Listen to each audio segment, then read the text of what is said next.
Hello, welcome friend to the session number 5 of Computer Fundamental.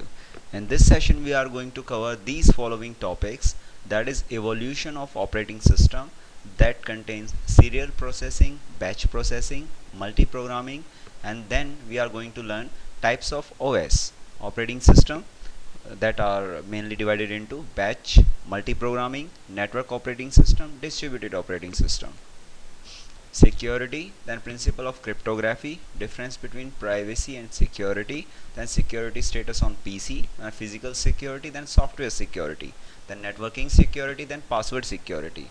And what is an operating system? First of all, we have to learn that what is an operating system is all about. Operating system is a program that acts on intermediary between the user of a computer and computer hardware. Major cost of general purpose computing is software is OS simplify and manages the complexity of running application programs efficiently. So operating system क्या होता है? जो user और hardware के बीच में एक interface की तरह काम करता है, ग्राफिकल। जैसे आप इसमें, मैं अभी ऑपरेट कर रहा हूँ इसको, कंप्यूटर से मैं काम करवा रहा हूँ, then by the means of keyboard, mouse and all that, मैंने इस पर माइनस पे क्लिक किया, मिनिमाइज हो गया, ठीक है। और मैंने यहाँ पे इस पर क्लिक किया, मैक्सिमाइज हो गया, यहाँ पे क्लिक किया, मैक्सिमाइज हो गया, ठीक है। क्लोज पे क्लिक किया तो क्लोज हो जाएगा, ठीक है। आप देख सकते हैं, this is the easy to use interface of computer operating system. तो ऑपरेटिंग सिस्टम क्या हुआ? एक सॉफ्टवेयर जो कुछ कुछ भी नहीं, एक सॉफ्टवेयर है जस्ट जो यूज़र और हार्डवेयर के बीच में एक एक्ट कर रहा है, एक इंटरफेस की तरह। तो ऑपरेटिंग सिस्टम के गोल्स क्या क्या होंगे? ऑपरेटिंग सिस्टम सिंप्लीफाई करता है यूज़र प्रोग्राम्स को बनाने के लिए और प्रॉब्लम्स को सॉल्व करने के लिए ईजियर वे में। मान लो मैं रिपोर्ट बनाना चाहता हूँ, I will use Microsoft Word, I want to complete my payroll and I want to just add my database and all that, then I use will the database tools will be there for helping me out. If I know about them, the tools, how to use them, I want to go for the designing, I just want to have MS Paint, I will use that to make designings and more efficiently way. So these are some goals of operating system: simplifying the user requirement and also simplifying the interface, easy to use interface for the operating system. This computer hardware efficiently allow sharing of hardware and software resources. Suppose I want to use some other resource over here and I just want to have that resource in front of me, and I can use easily. Operating system will make that easily. For example, I just want to have a computer के साथ मैं access करना चाहता हूँ और उस computer को मैं एक्सेस यहीं से करना चाहता हूँ और उस कंप्यूटर पे मैं काम करना चाहता हूँ, then I will use remote desktop. I'm going to use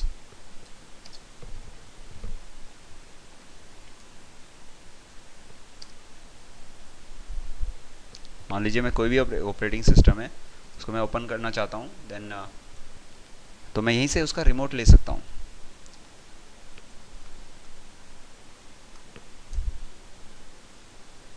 मैं आपको करके दिखाता हूँ इसके अंदर। पहले हम एक ऑपरेटिंग सिस्टम ओपन भी कर लेते हैं, देन उसके अंदर हम इसको करेंगे। Okay, facilities are there basically, I can use different server to open them.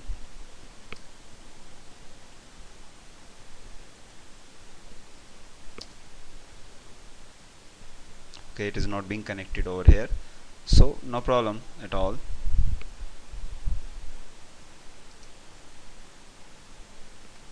It may be some due to some problems that they are not connected, but I can use this remote desktop connection to connect from any system. मैं यहीं से बैठे बैठे उस पर access कर सकता हूँ by the use of this facility.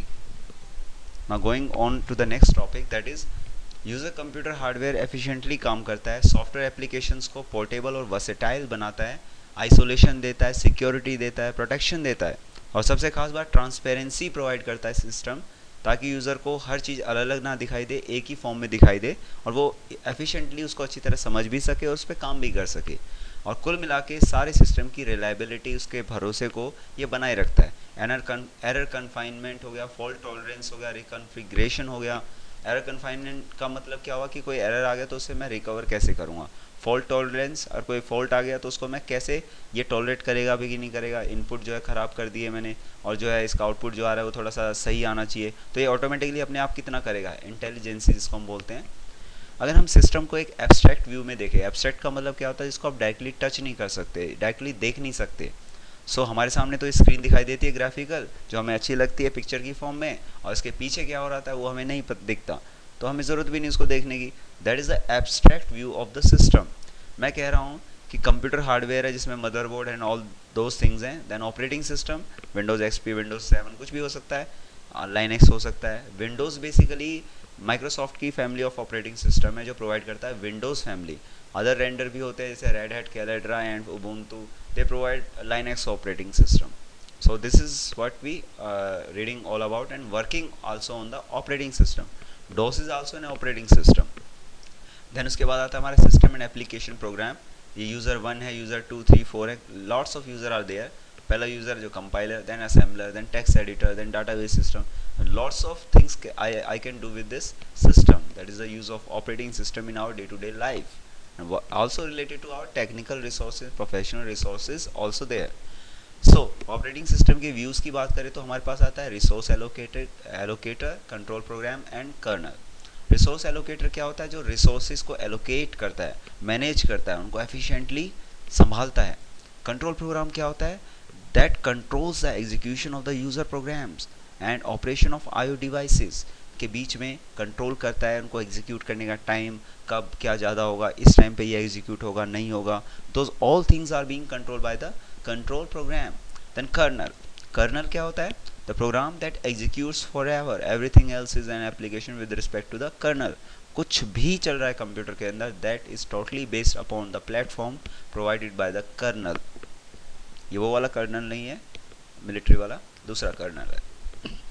Operating system spectrum, इसका क्या स्कोप है, कैसे कहाँ तक ये फैला हुआ है? मॉनिटर्स एंड स्मॉल कर्नल्स, ये स्पेशल पर्पस एम्बेडेड सिस्टम होते हैं जो रियल टाइम ऑपरेटिंग सिस्टम होते हैं। जैसे आप देख सकते हैं कि साइकिल में ब्रेक लगा है, उसी टाइम पे ब्रेक लग गए, तो वो रियल टाइम ऑपरेटिंग सिस्टम है। थोड़ा सा भी डिले हुआ it can result to accident, so real time होना भी बहुत ज़रूरी है। Batch and multi programming, time sharing, time sharing में हमारे work station, servers, mini computer, time frames, ये सब आते हैं जो टाइम को शेयर करते हैं, यानी एक ही टाइम पे कई सारे रिसोर्सेज पे काम किया जा सकता है। Transaction system, personal computing system, mobile platform devices हर साइज़ के, these are some of the operating system के कुछ स्पेक्ट्रम में आते हैं। सबसे पहले बैच ऑपरेटिंग सिस्टम आता था जिसने सेटअप टाइम बिल्कुल हटा दिया, जो कई सारे बैचेस के अंदर एक साथ कर सकता था प्रोग्राम्स को। बैच का जो एक मैं एक एग्जांपल भी करके दिखाऊंगा। जैसे अब एक कार्ड रीडर है, उसको मैंने लगाया, इसके लिए मुझे ऑपरेटर हायर करना पड़ता है। User is not the operator, automatic job sequencing होगी, एक रुडिमेंट्री ओएस बनेगा। रेजिडेंट मॉनिटर क्या करेगा? Holds initial control, control transfer to job and then back to the monitor. That this is how we monitor and then transfer control transfer will back to the job as according to the monitor who monitors the whole process, that is being termed by the resident monitor. And then we can reduce the setup time by batching job with similar requirement. कैसे? मुझे 10 काम करने हैं, पहले ये काम होगा, उसके बाद ये होगा, फिर ये होगा, फिर ये होगा। मैंने कई सारे कामों को शेड्यूल कर दिया और बैच बना के रख दिया उसका, एक बैच में वो एक साथ सही कई सारे प्रोसेसेस को कर देगा। For example I am going to give you an interesting example on this batch process operating system. First of all, I am going to create a folder on desktop, that is, okay, I am not authorized, so create in D drive. I am creating a new folder, that is by new, और इस folder के अंदर जाके मैं कुछ batch processing को use करना चाहता हूँ। मैंने एक्सेल ओपन किया। जो हम फोल्डर क्रिएट करते हैं उसके अंदर हमारे पास md कमांड होती है जिसके थ्रू हम फोल्डर को क्रिएट करते हैं। तो मैंने इसमें क्या किया, एक छोटा सा इंटरेस्टिंग एग्जांपल मैं आपको दिखा रहा हूँ।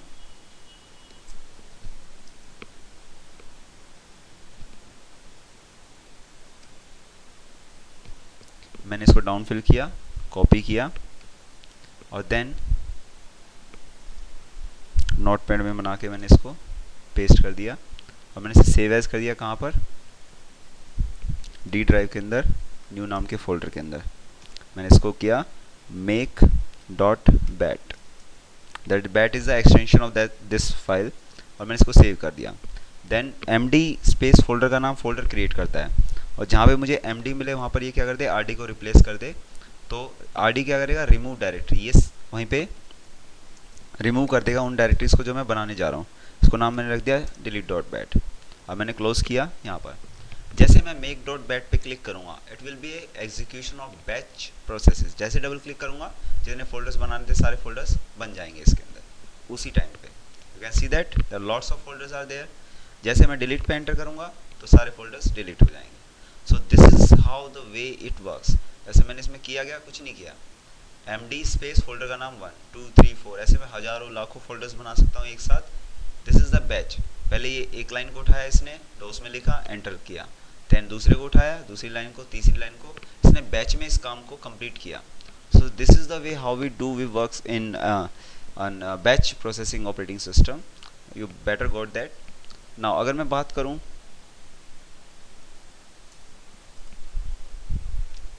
मैं एक और एग्जांपल आपको दे रहा हूं।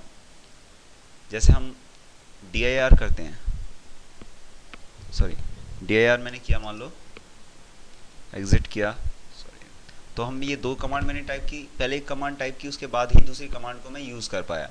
सो this the sequencing is there, so I can use with them. ना उसके बाद सिंपल बैच सिस्टम आया 1960 के अंदर, जिसमें हम जॉब को एक दूसरे से अलग करते थे। Need to be distinguish job from the job and data from the program, इसको हम अलग अलग करते थे। मल्टी प्रोग्रामिंग का कॉन्सेप्ट आया, इसमें हमने इंटरप्ट यूज़ किए। मैं आपको एक काम दे रहा हूँ, उस काम के बीच में मैंने एक और काम दे दिया, आपका एग्जाम चल रहे हैं, बीच में एक और काम दे दिया कि भाई फुटबॉल खेलने जाना है, तो मैं सब्जी खरीद के लेके आनी है, उससे कहते हैं मार्केट से, तो मैंने आपके काम को इंटरप्ट कर दिया। तो इंटरप्ट का मतलब क्या हुआ, पहले से एक काम चल रहा है, बीच में एक और काम पकड़ा दिया उसे। तो इंटरप्ट को हमने यूज़ किया, ये हमारे लिए नेगेटिव है लेकिन कंप्यूटर के लिए पॉजिटिव चीज़ है। क्यों? क्योंकि जैसे ही उसके रिसोर्सेज फ्री होंगे तो they will be able to identify कि मेरे पास एक और काम पहले से आया हुआ है, तो I am not free, I am suppose to work on that interrupts what I am working on. Interrupt को अगर हम एक सिंपल वे में देखें तो जैसे ये प्रोग्राम चल रहा है और मैं माउस इसको एरो की को इधर उधर कर रहा हूँ on my laptop, so it is working in the real time and it is an interrupt, कि पहले तो ये डिस्प्ले कर रहा है, डिस्प्ले करने के लिए सर्विसेज चल रही हैं, और साथ में क्या मैं इंटरप्ट दे रहा हूँ, की प्रेस करके, की क्लिक किया और उसको इधर उधर किया मैंने। So this is how we work with the multi programming.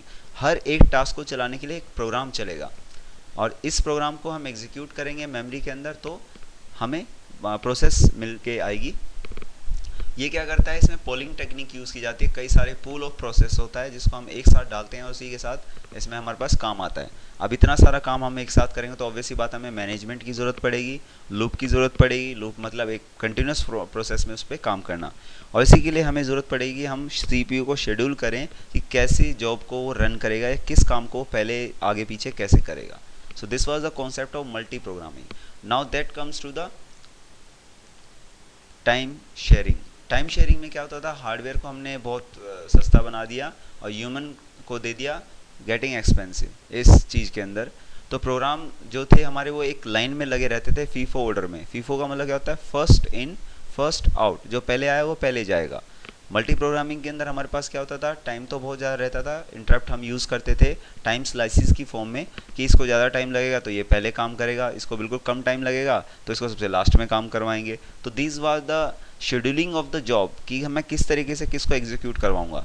Then interrupted programme को हम फीफो के पास रिटर्न कर देते थे कि जो पहले आएगा पहला वही काम प्रोसेस किया जाएगा, बाद में दूसरे वाले को देखा जाएगा। तो this was the work of a control card interpreter, जिसको रिप्लेस किया गया कमांड लैंग्वेज इंटरप्रेटर के through in the time sharing operating system. Then personal computing system आया, जिसमें हम एक सिंगल यूज़र को मान के चलते थे। इसमें जो हार्डवेयर था वो सस्ता हुआ और जो ह्यूमन था वो फिर एक्सपेंसिव हुआ।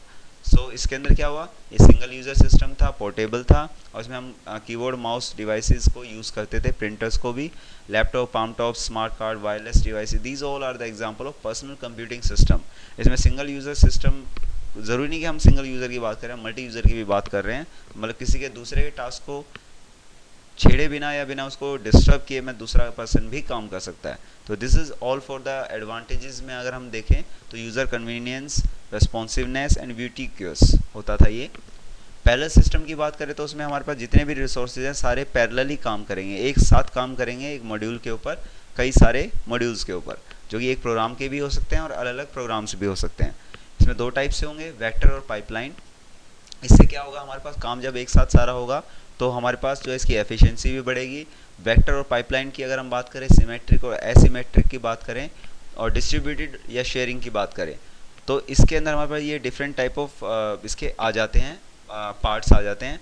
इसके अंदर प्रोग्रामिंग मॉडल्स की बात करें तो tightly coupled versus loosely coupled, message based versus shared variable. So these were the example of parallel system in which we can define the close communication. और इसके थ्रू हम इकोनॉमिकल और इंक्रीज रिलायबिलिटी भी लेके आए मार्केट के अंदर, और साथ में हमने इनको काफ़ी अच्छा बनाया.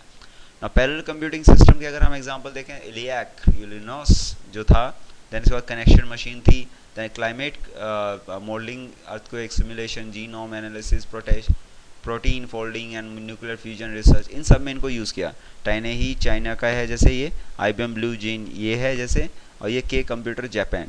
इसके अंदर हमारे डिफरेंट डिफरेंट मॉडल्स दिखाए गए हैं कंप्यूटिंग सिस्टम के. इंटरनल आर्किटेक्चर को थोड़ा दिखाया गया है कि किस तरीके से वो जो है काम करते हैं. डिस्ट्रीब्यूटेड सिस्टम की बात करें तो उसी में हम अपने काम को जो है डिस्ट्रीब्यूट कर देते हैं. ना तो इसमें मेमोरी शेयर होती है, ना इसमें ज़्यादा कम्युनिकेशन लाइंस होती हैं, और क्लाइंट सर्वर आर्किटेक्चर पे ये काम करता है.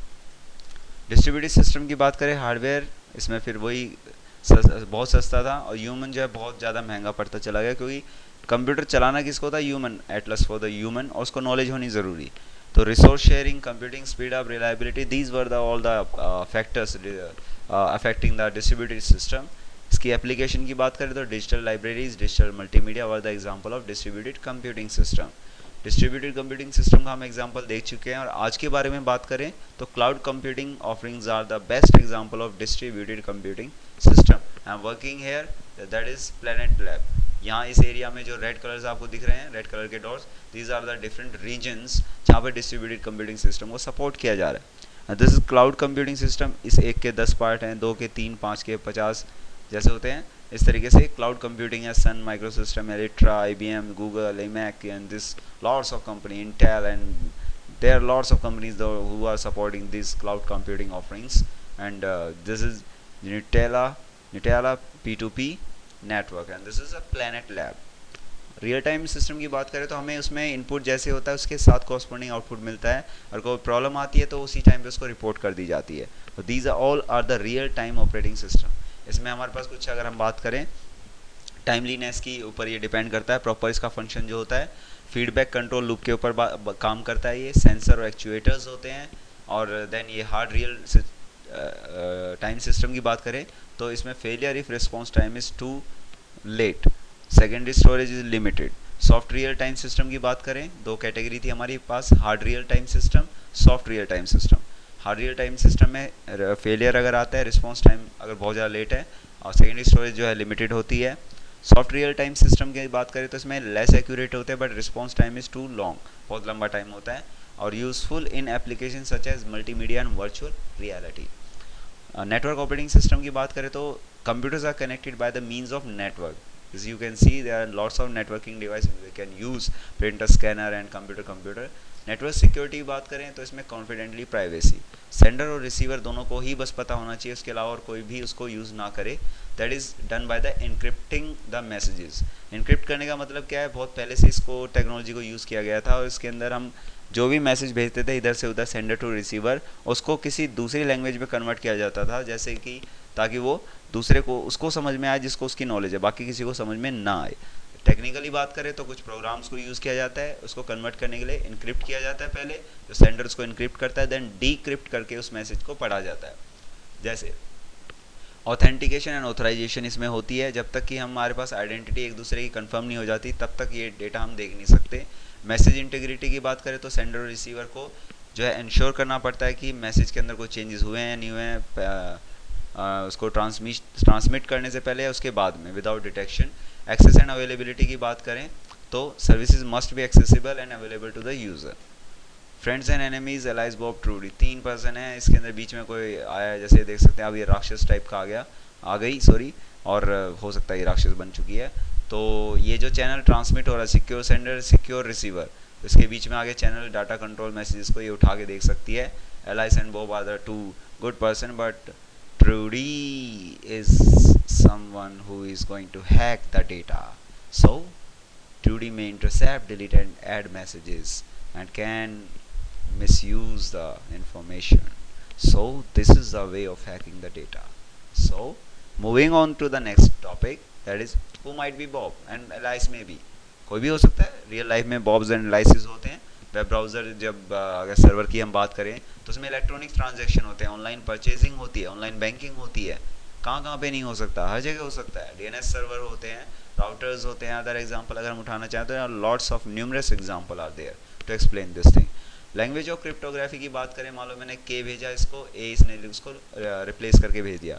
This is the cipher text जिसको बॉब के और बी को ये रीड करेगा, उसको कन्वर्ट करेगा। This is the cipher text की। पहले जो प्लेन टेक्स्ट होगा, जो नॉर्मल मेरा मैसेज है, आई वांट हेलो वर्ल्ड, जैसे मैंने डिस्प्ले किया, और इसको भी हेलो वर्ल्ड मिलना चाहिए था, बीच में मैंने दे दिया don't hello. Don't hello is the cipher text, so it is encrypted. जब यहाँ पे भी डिक्रिप्ट होगा, एल्गोरिथम लगेगा कि हाँ ए की जगह बी, बी की जगह सी, सी की जगह डी कर दे, तो वो एल्गोरिथम होगा अलग, कुछ भी हो सकता है। एक एस्काई कोड को बढ़ा भी सकता हूँ मैं, घटा भी सकता हूँ, कुछ भी कर सकता हूँ। I can use anything to work on with that. Symmetric की बात करें तो क्रिप्टो सेंडर रिसीवर के पास आइडेंटिकल होनी चाहिए, तभी जाके हम काम कर सकते हैं। पब्लिक की क्या होती है, जिसमें क्रिप्टो इनक्रिप्शन पब्लिक होता है, और it can be secret and private to the both mode.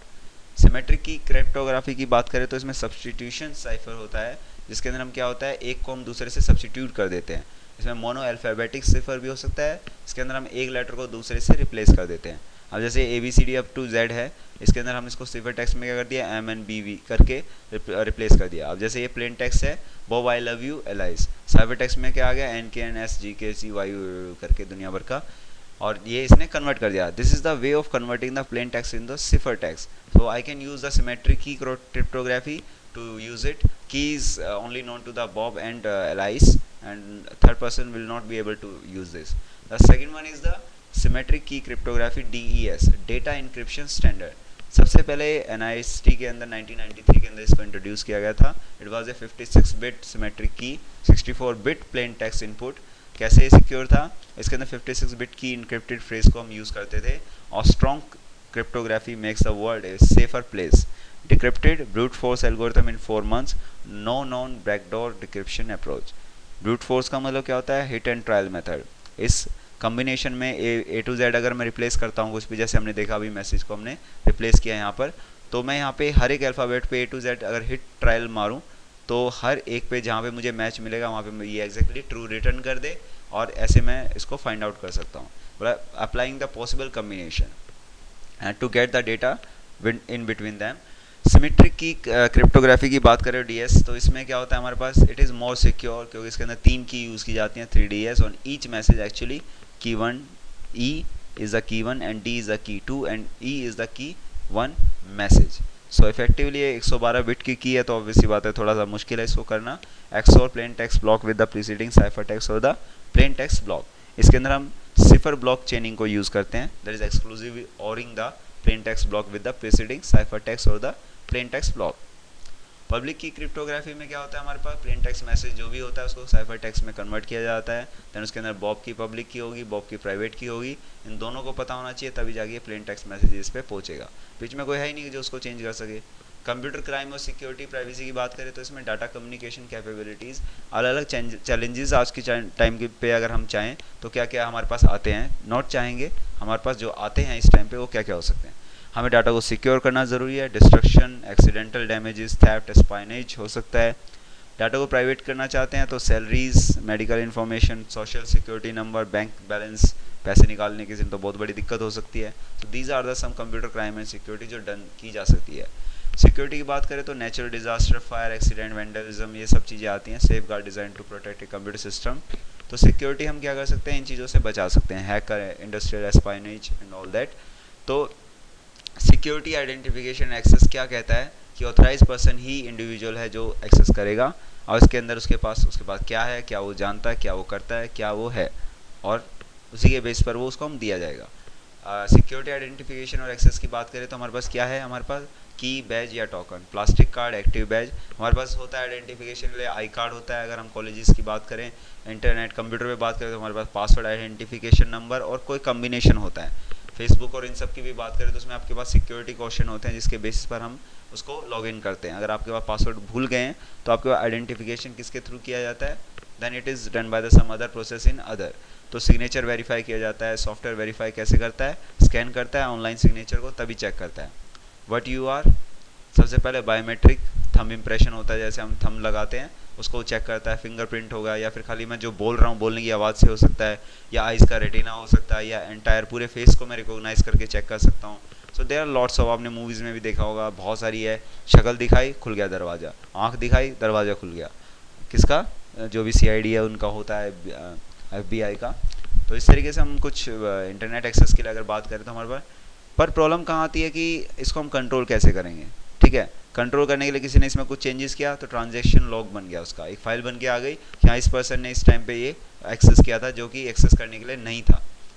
So security की बात करें तो secured waste, shredders, lock trash barrels, there are lots of things we can do, we have in this technology era, and the cyber crime also, as well as applicant screening, verify the facts on a resume, background check कर सकते हैं, built in software protection कर सकते हैं, record कर सकते हैं, user profile को चेक कर सकते हैं। These are something, there are some security, software securities are there।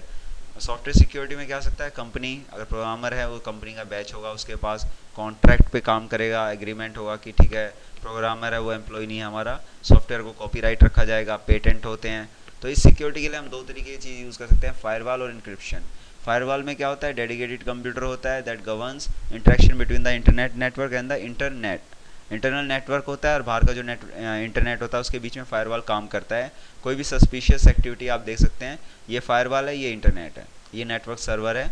Encryption क्या करेगा, the internet encryption, data encryption standard होगा, डी जैसे मैंने बताया था 3 की होती हैं।